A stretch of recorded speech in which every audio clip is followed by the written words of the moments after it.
Ship's log. Planet Terra. Continent Australia. Earth year 1966. Collecting native species. Oh God. Oh no. What are these? Why are they here? How do they live on this planet? End of log. Do not return to Planet Terra, Continent Australia. Native species are either terrifying or drunk. I'm Zelda. This is Anomalous.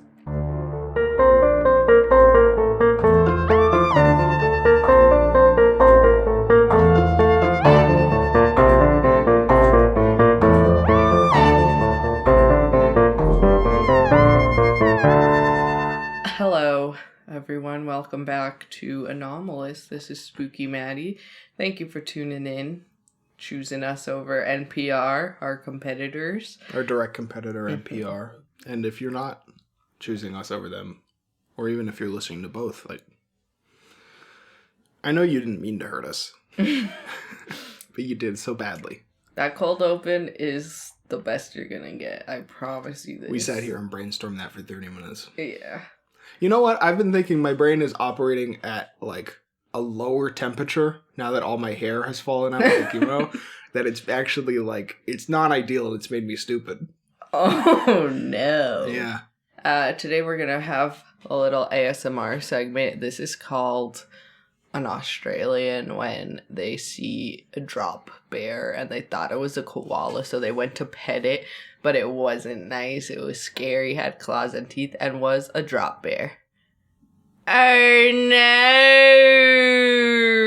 Cullen took out his headphones because last time I talked about a drop bear, I straight up screamed at the top of my lungs into the mic. Yeah, we clipped the mic pretty badly on that one. Welcome back to Anomalous. We are taking it down under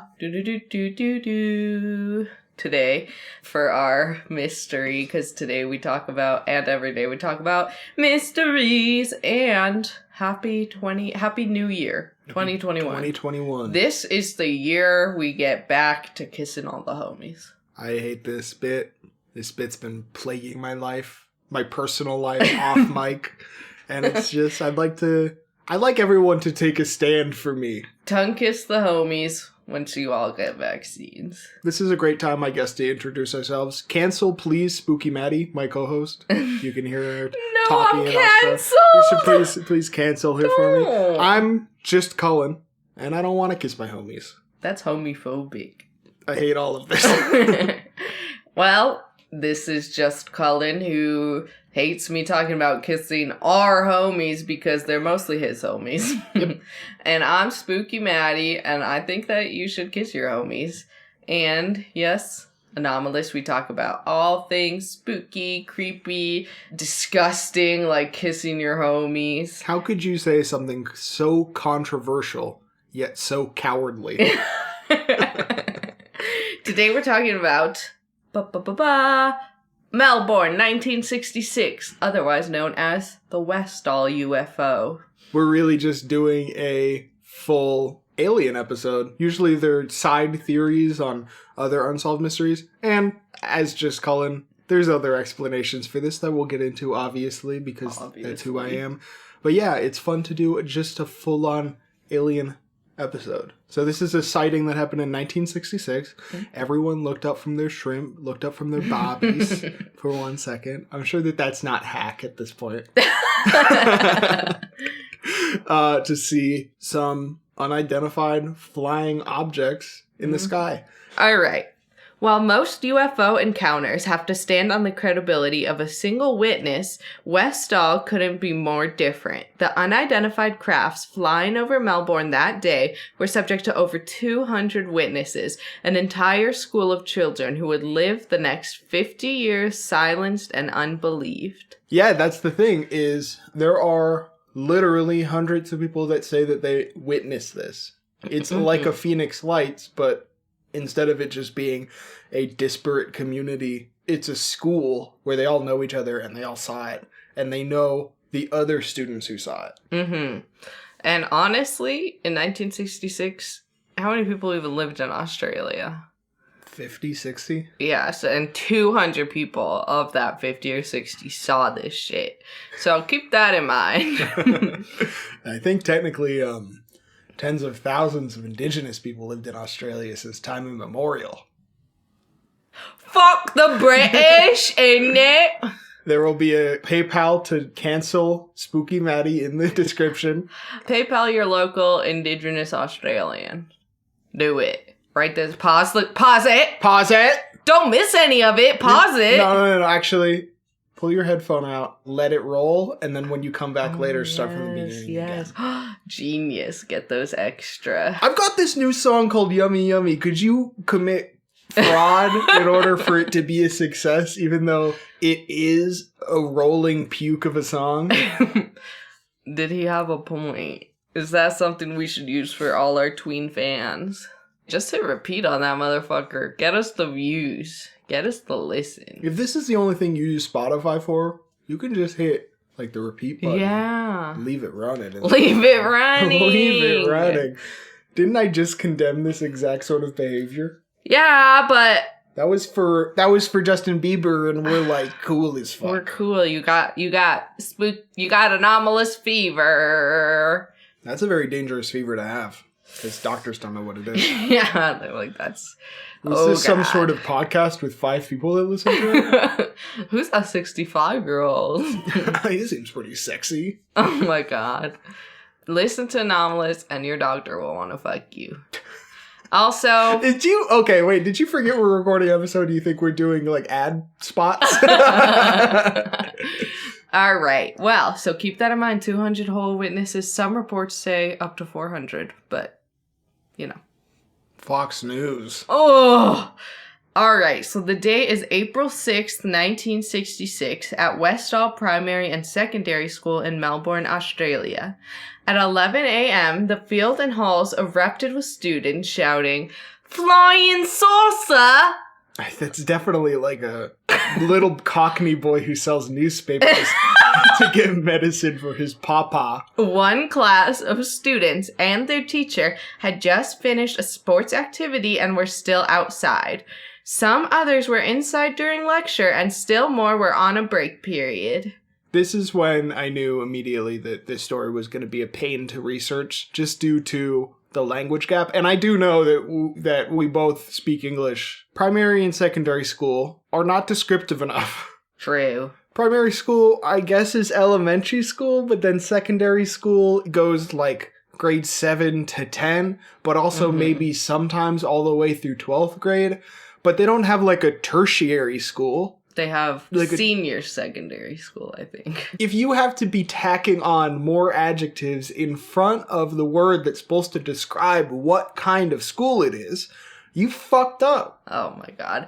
I think this, at the time, the school was like, elementary to maybe 10th grade. And the class that was outside doing a sports activity, they were like high school aged, I believe. They were teenagers. Yeah. Just to double down here and double Dutch bus, they weren't like 5-year-olds seeing them and being like, oh my god, an alien. Like, they were up to teenagers. And of course, we'll get into teachers as well, saw. It seems like they were like 10 to 16. Yeah. So students witnessed at least one gray saucer-shaped flying object. Debate on the number remains, with most accounts putting the amount of objects at 1 or 3. The craft was described somewhat consistently as circular with a flat bottom and a domed top. Some reports have described the craft as having a slight purple hue, while others said silver or silver gray. Witnesses also stated that the saucer was about the size of 2 family cars.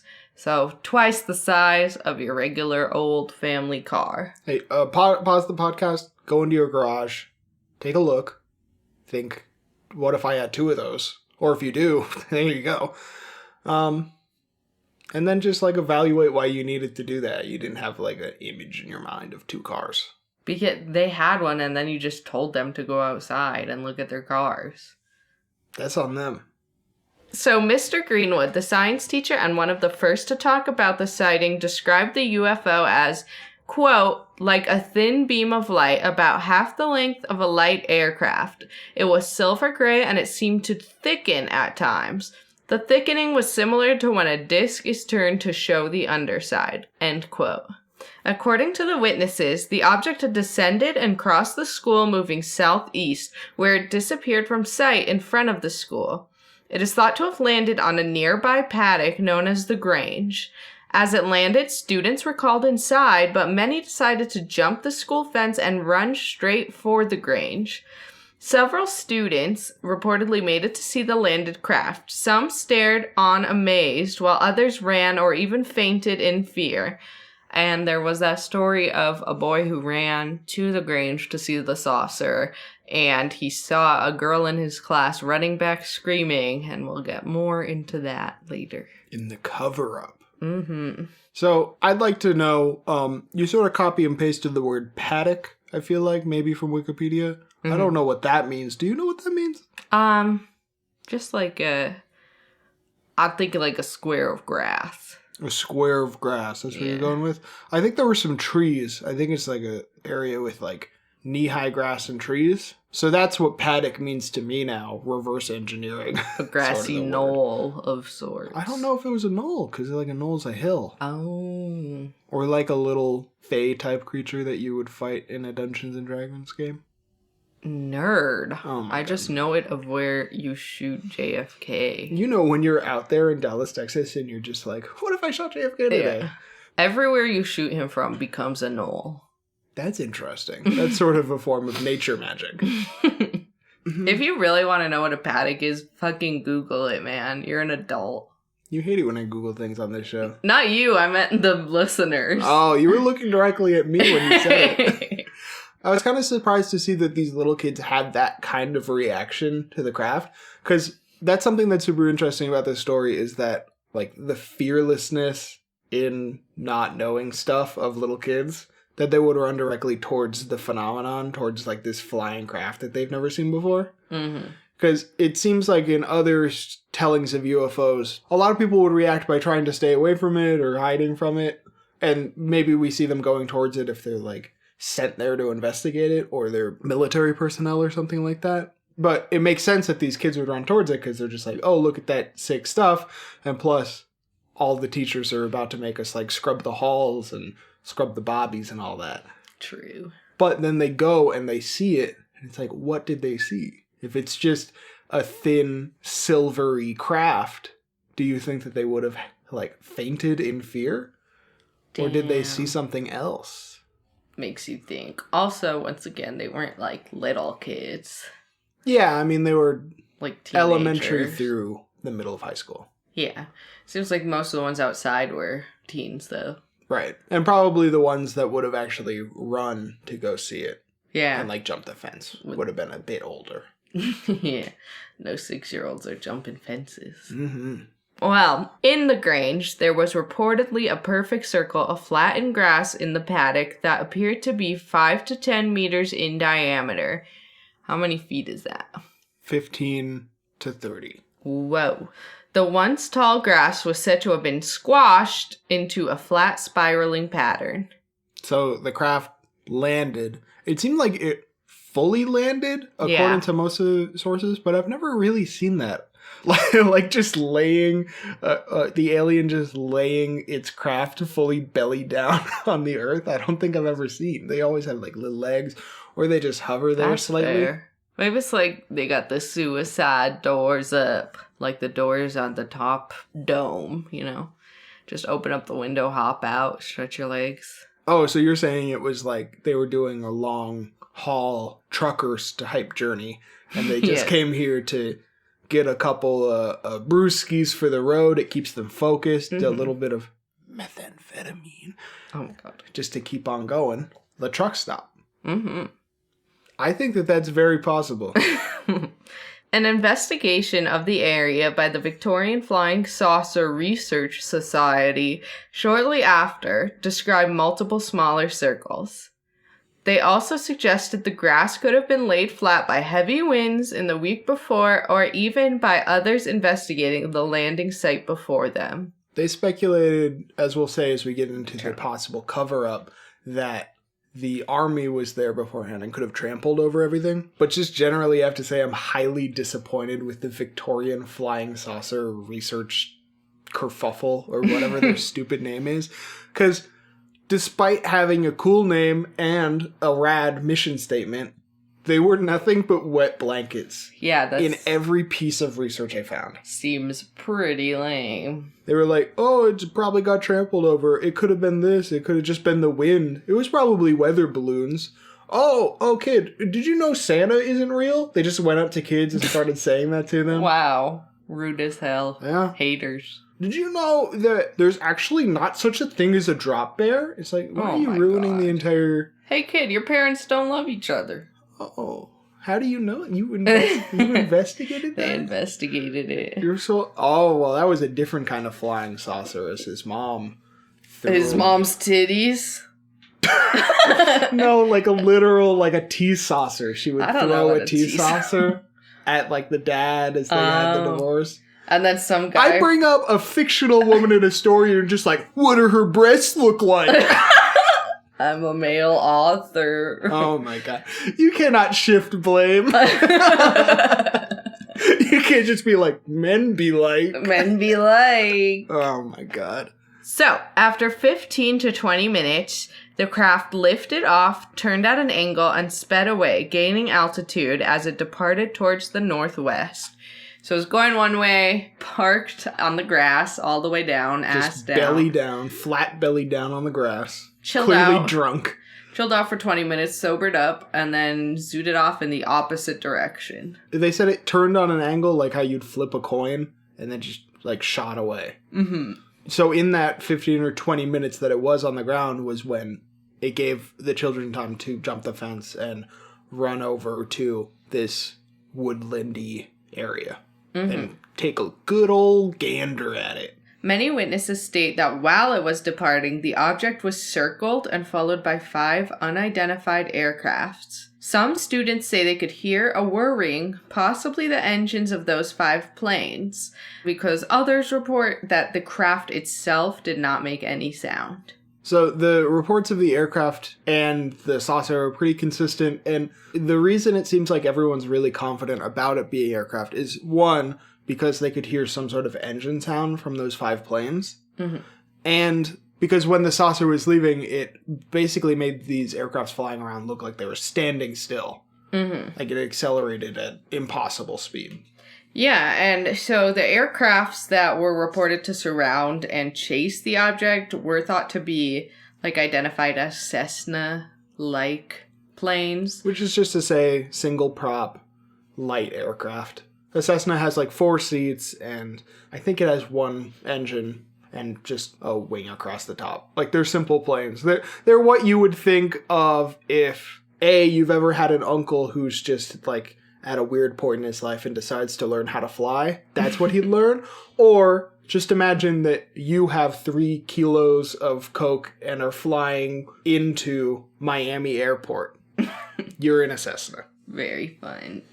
Which is also to say it is identified, those crafts. So, I mean, I don't want to tell you what to think, but just to go over again, the flying saucer came in, parked. As it was leaving, it was chased by 5 earthly-looking aircrafts that didn't seem to be joining. Like, didn't seem like it was a part of the party. Seemed like it was trying to crash the party. Typical orbiters. True. That sexy silver disc shows up to the party and all of the, like, have I told you, would you like to come to play a Super Smash Bros. Tournament with me? What the hell? Well, you want to be my +1 to my bris later? Bris? Yeah. What's that? That's where you get the foreskin cut off of your penis at an older age than a baby. What? You know, if you, like, decide to become some religion and that foreskin's keeping you from getting into heaven. Oh. Gotta snip it right off. Okay. Who were you orbiting and inviting to your bris? Huh? My priest. Oh my god. That's wrong. I think you're not allowed to say that. What? I think you're not allowed to. You said that you're partying with priests and they're sexy. You have to get the priest with the sharpest teeth. Oh my god. They don't do that if you're an adult, I'm pretty sure. Who's to say? Me. With all the allegations being thrown around, who's to say what is true anymore? You know? Please cut this. That's what I said to him. I hate you. This is the final straw. We can keep the podcast going. But we will not talk outside of it. Yeah. So apparently some pilots have stated that they were in the air that day and saw the object and were possibly told to follow the craft. However, most sources are difficult to confirm and the pilots seem to want to remain anonymous. Is it a cover-up? Is it just people lying? It's unclear. The civil force for aviation said that there weren't any unusual aircrafts in the area. There at least was one, but the pilot initially said, like back in the 60s when he was asked, that he was quote-unquote somewhere in the area that day, but didn't see anything. And then the RAAF, which is the Australian Air Force, also said that they had no planes or personnel out there that day at all. But that could be an easy cover-up, or another option, it could be a different country, like the US, having troops there. Which we'll get into. But it seems like, no one's confirming that there were pilots that saw something, but there might have been some that came forward later. Yeah, and it's hard to say of the people who came forward, like these whistleblowers or whatever. It's muddled whether they were flying their own flight that day or if they were, like, in one of those 5 planes. I'd like to apologize to the one person who signed up to listen to this podcast and thought it was going to be a true account of all facts about an alien sighting. Damn. Welcome to ufology. Wow. No need for that haterade. It is a fact. So it was stated that within 20 to 30 minutes after the sightings, police and military were on the scene. Which brings us to our next part of the story. The possible cover-up. It seems like there definitely was, to at least some extent, that some people will say was a cover-up. Because the first thing is the day after the sighting, the entire school was called into assembly, and the principal told everyone, you saw a balloon, like a weather balloon, don't talk to anyone about it. Just if anyone asks you questions, don't talk to them. That's fair. I guess it is definitely a technical cover-up. All the students, all the witnesses were told not to speak of it, not to go to the press. And I'll be the first to say, I hate a principal. A principal's stuck up. I once told a principal, eat my shorts. Nice. But I get it. He was reached for comment in one of the articles that I read from the local paper that did a couple pieces on it. And he was basically like, I think it's a balloon. And the amount of calls we're getting from fucking UFO dweebs who want to know the exact size of the craft, its color, and they just get really panty on the phone when I describe it to them, and suddenly they drop the receiver and I can't hear anything a vague splashing in the background. Ew. It's just, we can't have this happening all the time. So it seems like he was just trying to protect the kids from getting bullied around by the media, which I understand. But he also could have been told to tell the kids to shut up. That's fair. But it seems like the psychological effect of having to be kept quiet did not fare the kids well either. It definitely didn't. I read in one report that the principal released a statement attributing the sighting to mass hysteria as well. From all his little chickadees. I saw some references to that from witnesses that did interviews later, and I think that's one detail that might have been, overblown. It seems like he might have used it as, a turn of phrase. The woman who went on the interview said that when he called the assembly, he said, it's a balloon. This school is getting taken over by, a mass hysteria. And just saying that everyone's freaking out about it. That's fair. But he could have meant mass hysteria, and we'll get into that possible theory later. Yeah. Barbara Robbins, the chemistry teacher, started taking photos of the craft. Reportedly, men in camouflage uniforms confiscated the camera and film. Same camouflaged men or possibly men in blue uniforms that showed up and stopped kids from talking to the media. But the interesting thing is, the Australian forces at the time weren't actually wearing camouflage. But guess who was? Who? Us. We? We. The U.S.? The U.S. Oh, fuck. Mm-hmm. Those bastards. Us bastards. Those bastards. Yeah, not even the British were wearing camouflage at the time. It's just not in style. It's not in fashion. Yeah, and back in 1966, they tried to do camouflage, but then it came out as tie-dye, and they're like, this is counter to our message. Damn. Yeah, likewise, there were sightings of military men investigating the Grange landing site after the sighting. The Australian Army once again denied these claims. Typical of them. It's funny to think, does Australia even have an army? Offensive. Who's attacking Australia? They, I think they had a legitimate war with emus for a little bit. I thought that was New Zealand. Well, then I don't think Australia does have an army. But it just is funny, like, imagine being an Australian soldier. No shade, no hate. But what are you doing all day? Just the same stuff that any army person's doing all day. Shooting a wallaby. Yes. Why are you doing a jack-off mode? I was supposed to be a soldier with his gun movement. Ay. Anyways, the Australian Air Force and civil flight records both claim there were no planes in the immediate area that day. But that's kind of more suspicious. Yeah, I think that there probably were military planes there that day, which is a bit of a cover-up. I feel like the army probably just had a knee-jerk reaction. We're like, no, we weren't there. Yeah. We weren't anywhere. It's like asking Creature if he pulled all of the Christmas cards our loving family sent us down off the counter and ripped into shreds. Like, he wasn't. It must have been the cat. It's like, I don't know. I can't read. But I also think that the military planes that were there had nothing to do with an alien, and the aliens weren't there. And there was no spacecraft. Oh, what the hell? But that's a little peek behind the curtain. Close it. Close that curtain back. Imagine just peeking behind the curtain and it's just me sitting there with my bald head. Just, hey, how you doing? You know all the magic you believe is in the world? It's not there.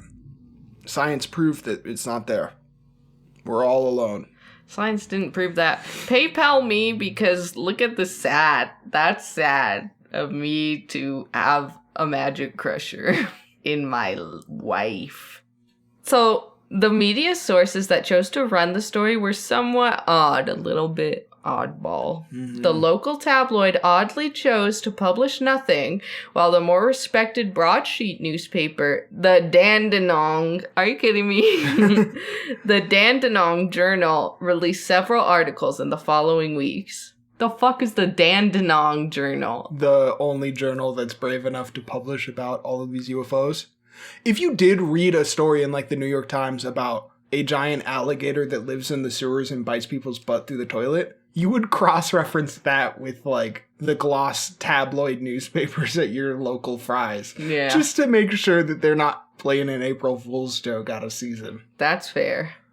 The night of the sighting, the local TV station 9 News ran a segment. It is said that investigators later went to the station's archive to review the piece, only to find the film missing from its canister. Very odd. Only read that in one place, but that would be super spooky. That would be scary. That's suspicious for sure. Absolutely. One witness, Jackie Argent, who witnessed one craft, started running towards where she thought she saw it land in the Grange. But on her way there, she ran into a girl named Tanya, who was screaming hysterically as she ran in the other direction, back towards the school. Jackie said Tanya was taken away in an ambulance after the sighting, and she never saw her again. That is pretty spooky. It's very spooky. It seems to be confirmed by multiple people that either saw Tanya as one of the first people to make it to where the craft had landed in the Grange, or had later confirmed that they didn't see her again after that sighting. Yeah, I've seen a lot of sources saying from kids who even didn't make it to the craft, they were just wanting to go to the craft. They were like, well, maybe not. Because they saw Tanya running and like screaming away from it, which is very terrifying. Some say friends even stopped by her house and were told the family never lived there. Researchers were allegedly able to contact Tanya later. She has preferred not to be involved and says she has no memory of the events. Glad to hear that Tanya's still alive, first of Yeah. all. Second, to take it first from an alien's angle, lost time and lost memories are a pretty huge part of alien encounters in general. Mm-hmm. For every person that does remember an alien encounter, they're usually surrounded by people that don't remember it. Yeah. But to take it from the other angle, it could be that she doesn't remember the events because she was mixed up with somebody and didn't actually see anything. Not to be too just Cullen for you, but... That's extremely just, Cullen. To take it from a third angle, she could have witnessed aliens, and then the army could have or just straight up men in black could have erased her memory. Did Will Smith do this to you, Tanya? Oh my god. And whatever that other guy's name is? I don't know. I've never seen the movie. But we shall do an episode on Men in Black. To take it from a fourth angle, Just too many angles. maybe Tanya never existed. Nah. No? Nah. Okay. Too many angles. That's too many. This, as you can imagine, and as has been fairly commonplace with very famous UFO sightings or children who have had like abduction experiences of the alien variety, these events seem to have affected these kids pretty significantly throughout their lives. They believe they saw something and they were never listened to. They were told to remain quiet. I mean, straight up gaslit by the government and their principal. It seemed like the culture in the 1960s in Melbourne was mostly for kids to be seen and not heard. That the parents that actually listened to their kids about it were the exception to the rule. And then, of course, as they got older, if your dad is pulling you off to the side to be like, hey, your mom told me to stop talking about this after our second date, but I saw an alien back when I was in 7th grade in 1966. You're going to yawn directly in his face and then go play Grand Theft Auto 69 or whatever is the most popular thing in that moment. I don't know. I'm built different, but yes, Papa, tell me about the alien. I would love to see your dad telling like an alien sighting story. He's scared of aliens and alligators. And when I was a kid, I was like, oh my god, are you just scared of things that start with the letter A? That's a pretty good connection for a kid. But alligators are a very legitimate fear. He grew up in the South. Yeah, especially, I was going to say. In Georgia, right? Mm-hmm. Yeah, alligators are a huge, significant fear to have there. Aliens, not as much. Now that I'm thinking about it, maybe he isn't scared of aliens. He was just like, shut the fuck up about flying saucers, you dumb 5-year-old. That would be, you're like, Dad, have you heard about this sighting? What about this one? This one happened over in Mesa. And he's just like, actually, Maddie, I'm terrified of aliens and you're really upsetting me Yeah. by going into all of this inane detail. Honestly. Shout out to my parents. I was spooky since I was born. Since I was a fetus. She came out with eyeliner on. Mm-hmm. Which is just... And a book in my hand rented from the library that's like cryptids of the world. Now, a lot has changed since he's moved around the country. But back in his hometown in Georgia, are you sure that he wasn't initially afraid of alligators? Understandably. And aliens? That's so messed up. He married a Mexican. Yeah, he turned it all around. I'm just Oh. saying Georgia back in the 1970s. Probably he was told to be afraid of a different kind of alien. Wow, that's terrible.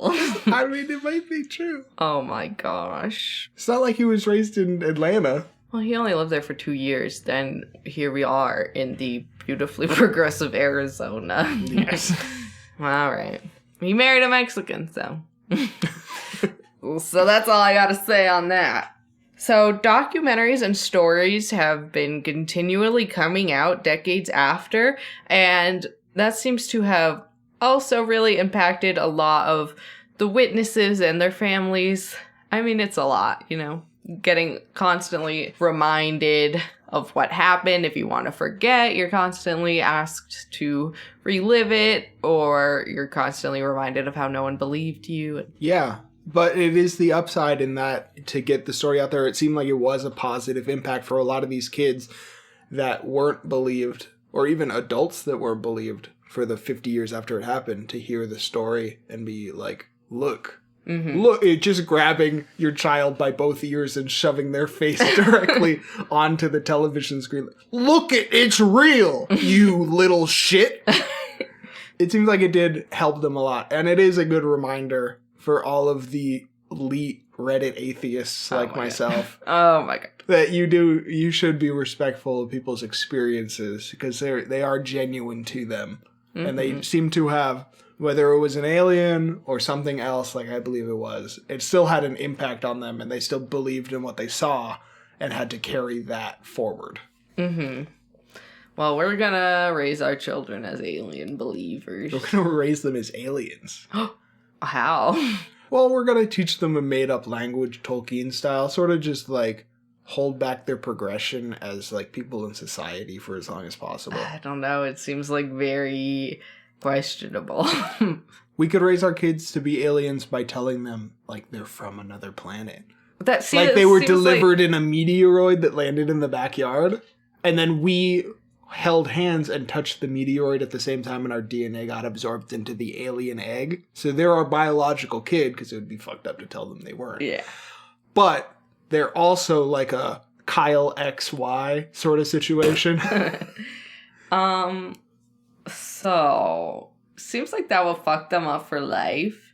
And I want to say that I'm pretty fucked up. I got the OC disorder, but not as fucked up as if my parents were to tell me I was from another planet, Superman style, and they adopted me.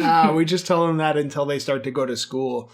You know, first or second grade, we're like, oh yeah, all that stuff we told you, it was make-em-ups for fun. Then they'll be like, I can never trust you. Something as important as my parentage, where I'm from. Yeah, that's why we're going to tell them, we're going to balance it out by telling them from day one that Santa doesn't exist. That's fair. Where's Santa? I don't think we're going to do Santa in our house, not because we're like worried about the foundation of lies and how they can't trust society and what's real and what's fake. Yeah. It's because I want the credit for getting them the freaking presents. Oh yeah. All Christmas I was like, I bought all that with my money. It's all from me. I get all the credit. I really did that for every single person I gave a gift to. We showed up to your parents' house with a bunch of gifts for people, and they were all mixed together because they all came over in the trunk. And God forgive your mom for accidentally thinking one of the presents that you gave her was for me. You're just like, no, actually, that one I picked out and paid for with my own money. Yeah. So. Yep. The end gift card. I was like, I paid for most of that. And this much is from me. You should be 67% thankful to me because I paid for that much of the card. And then the whatever's left you can give to Cullen or whatever. I don't give a shit.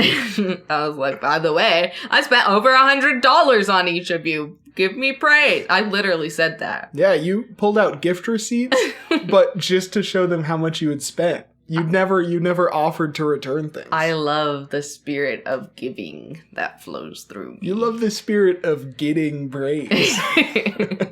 It's a give and take. It's a take and take. Oh my God.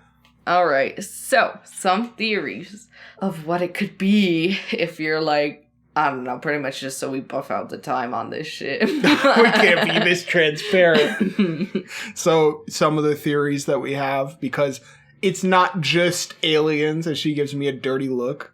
Could it be mass hysteria? It seems like you don't really know what that is, because it says here in the notes, at Mads, how is that even how it works? And I said, yes, although it's often accompanied with physical symptoms, which we did not see here. There's like the dancing plague. Remember that? Really cool. Yeah, it happened to a bunch of cheerleaders. It's usually tightly linked with somatic disorder, which most of the time presents some symptoms. So it's not exactly a typical case of mass hysteria. I think that's where I was kind of pushing back a little bit against mass hysteria, because in this case, it seems like a lot of people actually witnessed the event and could corroborate.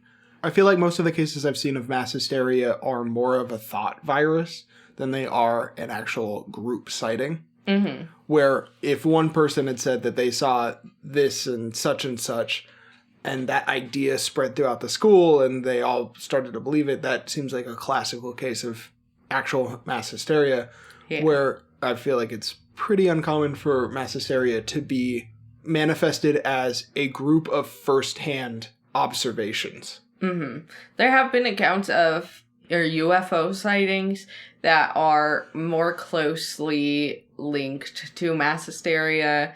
This is just very vague details. I heard that in Iraq, there was like a group of people who saw U.S. missiles, or what is believed to be U.S. missiles, but they thought it was a UFO, like fly above them, and they had physical symptoms. They all got sick after.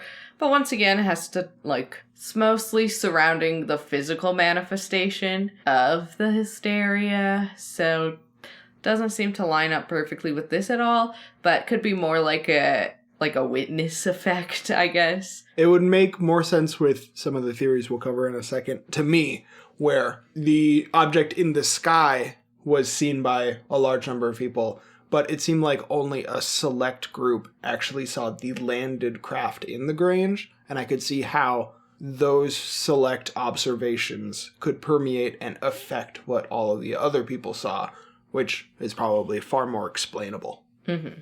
So to go into that a little bit more, what I personally think is very likely for the object that was seen in the sky isn't a flying saucer being buzzed by different aircrafts. It could be explained as what a very crabby, snippy old man wrote in a classic letter to the editor, that it was a drogue pulled behind one plane that the other 4 planes were running exercises on. Essentially, it's like a long sheet of some sort of silky or metallic material that would be silver or silver gray, possibly, that's towed about 100 meters behind one plane, or 50 meters or something like that. And it's towed behind and just flaps in the wind. And then the other 4 planes run air-to-air shooting drills on it. Not with actual ammunition, but they would line themselves up to fire at it and dry fire and then line themselves up again, which would explain why they're all swarming around it. And it would explain why it would thicken and shrink as it moves around and fills with air and squashes again.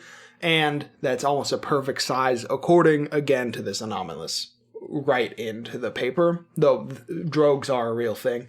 It would be the size, about half of the length of one of the aircrafts. And it would be a similar shape. It explains the observation of the science teacher with it thickening and shrinking. Mm-hmm. It really makes a lot of sense. That doesn't, however, explain the grounded object that the other kids saw. Yeah. I think, though, it also doesn't necessarily line up with the initial sighting before it landed. I mean, I think there were some reports of other crafts around it, but not as much as when it was lifting off. Yeah. So there were a couple scenarios that people said. They said that there were 3 of the silver saucer-like crafts, but most people seem to have said there was 1.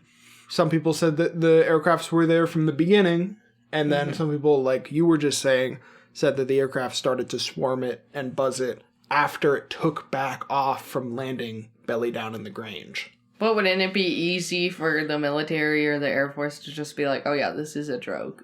It would be, yeah, but just because it's an easy explanation. Sherlock says, from the brilliant show Sherlocked, liberty flying around my head in all these different languages. I'm starting to see into my mind castle. Let me go to my mind castle, child. Let me go to my mind masturbatorium. What here, sir? My mind sex dungeon. And I see that the most common and easy explanation is usually the right one. So if it looks like a drogue, it moves like a drogue, might be a drogue. Well, but the military caused a lot of pain and suffering for not being like, it's a drogue. I'm not saying it's a drogue and there are a bunch of cool dudes who do good stuff and I love the military. I'm saying it's a drogue. I don't know. Doesn't make sense to me. Well, it kind of meshes in with the other theory. And I think that these two theories go hand in hand. We usually go over our favorite theories at the end, but I'm just going to do it now because I'm kind of having a little fun with it. Oh. So there's these things called H-ball balloons or high-ball balloons or whatever. I didn't look up how to pronounce it, and no one should care. If you care right now, honestly, you're a balloon. Whoa. That's what I'm going to say. Uh-oh, circular. Circular. So H-ball balloons are high-altitude balloons, which is one of the worst abbreviations since ID, which, to steal a Norm Macdonald joke, I is short for I and D is short for dentification. H is short for high altitude. Yeah. And BAL is short for balloon. It works. It does not work. Yeah. Thank you. Could be Habal. Habal would be nice. Or just Hab. HAB would be best. Hab. Yeah. So I think this works on a bunch of levels in that it is a US and Australian joint effort to launch these giant silver circular balloons. Why did you just do a joint? Joint effort. Oh, Weed. To launch these giant silvery balloons that measure atmospheric radiation. So Come with me and you'll see in a world of contaminated with military weapons. No, in a world of atmospheric Radiation. I instantly forgot what you said because it's like, almost like she doesn't listen. I to my listen. theories. Yeah. Apparently, these giant silver balloons that they would put up would go like super off course. They had launched one literally the morning before, just north, I think, of Westall. So the idea that a balloon could have floated and possibly even landed in the Grange is pretty likely. I don't know. If a balloon landed in a Grange and no one was there to hear it, would it? Kids were there to hear it. Kids were there to see it. But would it have made such a, squash in the grass? Yeah. What? But it's a balloon. There was a Mythbusters where they did, a lead balloon that was just, a giant balloon, made out of super thin sheets of lead. And it was, 18 kilos or something like that. Enough to squash grass, that's for sure. Once again, why didn't someone come out and be like, it was just our H-ball balloon, no worries. And also, why didn't anyone see anything before or after? It's a cover-up in the way that all cover-ups are cover-ups. And I just accidentally broke one of our dishes in the kitchen and you ask if everything's okay and I say it's okay, creature just knocked something over. That's a cover-up. What the hell? When did that happen? Anyway, it's a cover-up it's just covering up incompetence. It's not covering up something otherworldly. They lost a balloon, and it almost hit a bunch of school children, and the school children looked at it. I don't know. Or the drogue scared a bunch of people, plus this balloon. And the U.S., in their camouflage, as we saw earlier, show up and they're like, it's nothing, don't talk about it. Because they fucked up.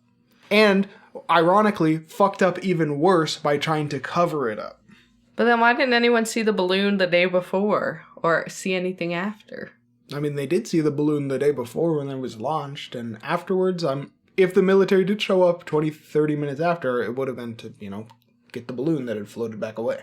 If someone saw the balloon before, wouldn't they know it's just a balloon? Wouldn't there be some communication, be like, wow, that sounds exactly like the H-ball balloon? I mean, when I started talking about these high-altitude balloons that measure atmospheric radiation, you fell asleep while I was doing that explanation. That's why no one's heard about it. That's why no one even still knows about H-ball balloons, because they're some of the most boring things I've ever talked about in my entire life. It's not that it was too boring. It was an alright amount of boring, but I have to poop, so that's just all I've been thinking about. And that little thought of needing to poop completely pushed your mind away from even considering the very boring H-ball balloon. I do have to poop then.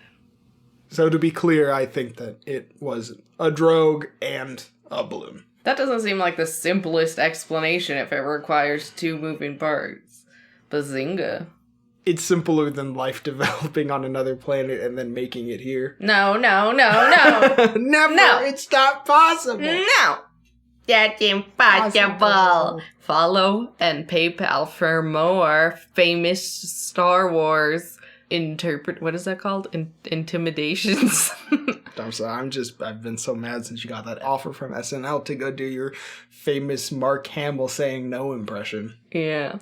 No! No, that's impossible. Now you have to donate to Herb Bayville for that high class entertainment. Yeah. Yeah, I remember when I was like, no, that's exactly how he says it. And we looked at the scene together. It couldn't have been more different.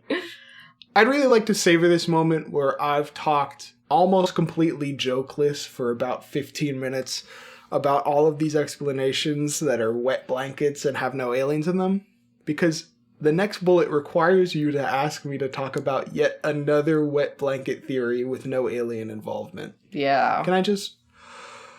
Please, No. Please go ahead. Huh? Please go ahead. Please. The military aircraft prototype? Oh, What's yes. all that about? It could be yet another military... But you hate not joking. I do hate not joking. It could be yet another military craft. Everyone's seen pictures online of the Avro car, which was basically the 1959 U.S. attempt to make a flying saucer. They made a saucer and then they just stuck a jet engine pointing directly up in the center of it. And we're like, this aerodynamic equivalent to a top that isn't spinning is absolutely gonna fly around at high speed. That failed miserably, but not to make fun of the Australians too much, 1966 would be about a good time for them to be looking into a similar failed idea, because the US had just discounted it 5 years earlier. Damn. Or maybe it's another cover-up where the US had continued to pour money that could have been given to homeless people into a stupid idea to improve a military we don't need. Space Force. Space Force. To outline the theory very simply, it could have been a prototype military craft that kind of looked like a balloon or a flying saucer. There's been examples. It's probably not that. But if it was, it'd be really stupid. Sure. There's a lot of reasons I don't think that makes sense. But let us zoom through my theory of what I obviously think it is. And we're going to zoom because I have to... She's turtle-heading. I have to go poop right now. And You want to pause? We can pause. no, we don't have to pause. Okay. I'm going to brave through. She's going to barrel through like the poop barreling out of her butt. Aliens. I think it was a freaking alien. All right. So UFOs of this type, gray flying saucer, you know, the type domed on the top. Flat on the bottom. You know that Tyga song? He would never rap about a flat bottom. Have been spotted frequently since popularized by the Roswell UFO sighting in the 1950s. And a bunch of TV shows and like books and stuff that came afterwards.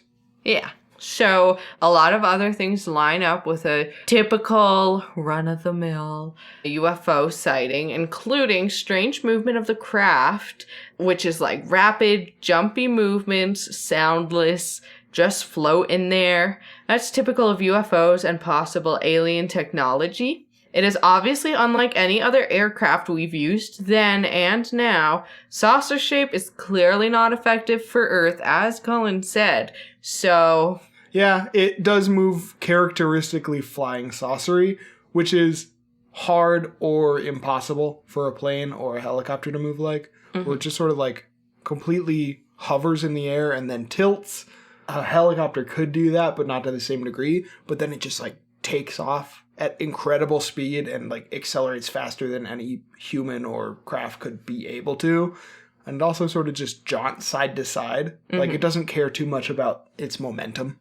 yeah, and no clear, like, wings or... yeah, no planes for it to glide on at all. yeah, or whatever's on propeller. No propeller. That'd be cute. Like a steampunk alien race. Just tut-tut-tutting their way in. Yeah, and, you know, that's part of the reason it's a, like, UFO experience. It's unidentified, and you're like, wait, what the hell was that? Because the way it moves is unearthly. Yeah. And that's the only problem for me with balloons is that, you know, if it moved like a balloon... then And it would've- talked like a balloon. then it's full of hot air. Whoa! That's what I say about my freaking boss. I'm kidding. I'm sorry, Andrew. So why was Tanya screaming? This is a little bit dramatic, that Tanya. Oh my gosh. What? Disrespectful. I don't know. She's a high school girl. They like drama. What? Sexist. Ageist. Oh my God. All of it. If it was just a balloon, I don't think Tanya would be like... And especially living on Australia, when you see all the horrors of Earth, and you see a balloon, you're screaming and running. No. No, you go up and punch that balloon. Punch a balloon. If you see a fucking alien shit, that's terrifying as hell. Yeah. So, why was there a cover-up? There was clearly some sort of campaign to silence the witnesses. If you're a UFO head, as myself, you would know this. You would know why. Good day to you. It's because you don't want to scare the people. Because the people get scared. And you don't want the colloquial mass hysteria on your hands. Cover up the fact that there was an alien spacecraft so that people don't panic. See, when H.G. Wells released his War of the Worlds on radio, and they're like, this is real. And then everyone thought it was real and panicked very hard. They panicked a lot. So... I blame that on it being the 1920s for the most part. What? You know, you just have a handlebar mustache and you have to wind up your car like it's some sort of music box. It's not a time of, like, high-class intellectualism and education. But the 60s are? Depends on where. All right. 60s Australia? Yeah. Hee. Oh my god. All right, yeah. So I think it could have easily been a cover-up so people do not panic, because people would panic, as we've seen. There aren't too many UFO sightings in Australia, but it is a huge, huge piece of land that is sparsely populated. So, like, most of the population lives in, like, 3 cities. Yeah, they just live on that one little coast, because the center is too hateful of a piece of Earth. Yes. Everything. The air. The animals are hateful. However, in January 1966, which if you were listening, is the same year as this, just a few months earlier, a farmer from Queensland reported seeing a large saucer. And it definitely just wasn't Gucci Mane, a saucer if I've seen one. Oh my god. He's lost in the sauce. But without the sauce, you're also lost. This is why it's so important to have a good but not overabundant amount of the sauce. Or saucers. Whoa. There is also one very high-profile case in Australia that involves aliens, and it is about the disappearance of Frederick Valentek, which we might have a whole episode on at some point. He was a pilot traveling from Melbourne in 1978. He reported a large, unidentifiable aircraft flying around him. He said it was flying kind of in circles around him. It was flying above him. He was worried that he's like, this aircraft's just kind of messing with me. He described it as a shining metal surface with a green light moving at high speed. So we're getting this information from his transmissions, and near the end of his transmissions, he said, quote, "It is not an aircraft," end quote. Then he was cut off by metallic scraping sounds, and his transmission died, or was also cut off. And that night, individuals reported seeing an erratically moving green light in the sky. And he obviously has never been found again. No one knows what happened to him. So Australia does have some history, at least, with aliens coming to Australia. And then even after the British started to leave them alone, these flying saucers would show up and were abducting people and being spotted. Nice. Fuck the British. So if you're interested, if you're interested... Hey, if you're interested... You're interested in that? Like I said, the case of Frederick Valentek is very high profile. There's a lot of haters about it. So we'll have our own episode, but... Where I'll be a hater. Yeah. But, you know, the experiences Australia has had with UFOs are small but mighty. That's nice. Yeah. And we would like to shout out to Project 1947, which has a collection of primary sources thanks to Keith Basterfield. And thank you kindly, Keith. That had a bunch of sources of, like, newspapers that were releasing articles in the following weeks. which was very cool to read, and I would suggest it. Yeah.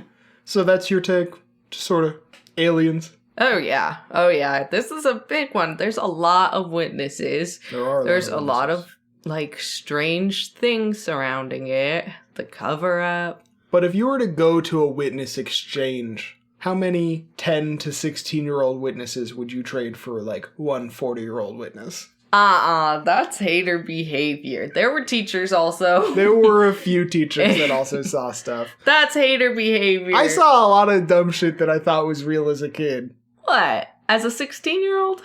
My parents' marriage.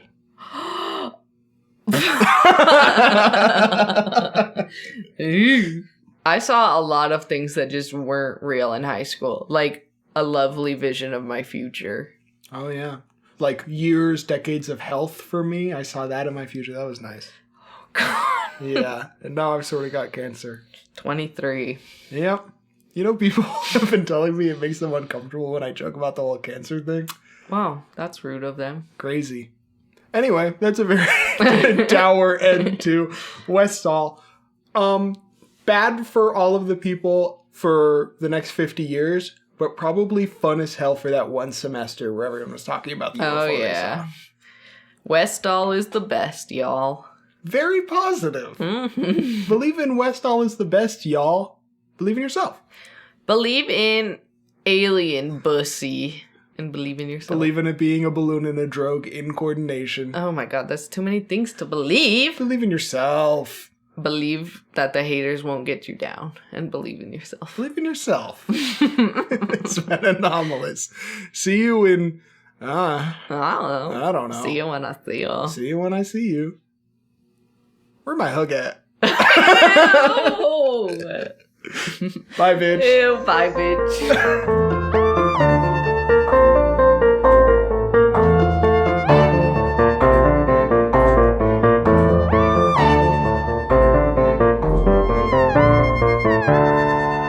Bye. I thought I already fucking told you bye. Why are you still here? Here? You're still here? Bye, bitch.